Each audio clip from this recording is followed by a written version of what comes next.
Welcome to the Ownership Review, where we do a bunch of maintenance to see what this car is like to live with on a daily basis. Here are the high points of the 2014 Tesla Model S. The cabin air filter is behind a panel and a cover in the back of the frunk.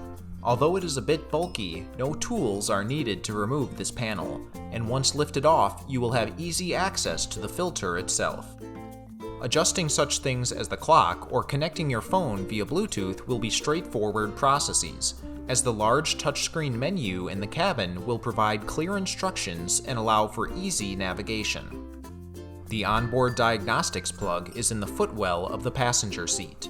You won't have to make a long reach to connect an OBD scanner to this plug.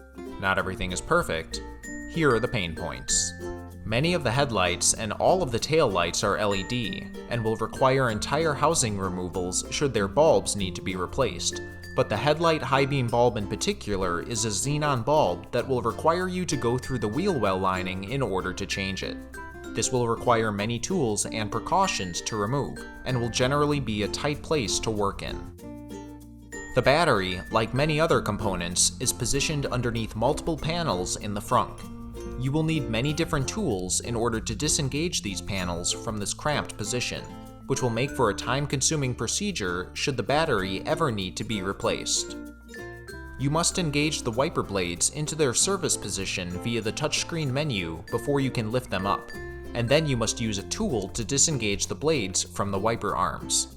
This is a more complex setup than you'll find on other vehicles, which will generally allow you to remove the wiper blades with just your hands. Overall, given the compact and convoluted setups, the 2014 Tesla Model S is a difficult vehicle to maintain, and is only recommended for those who are experienced in vehicle maintenance.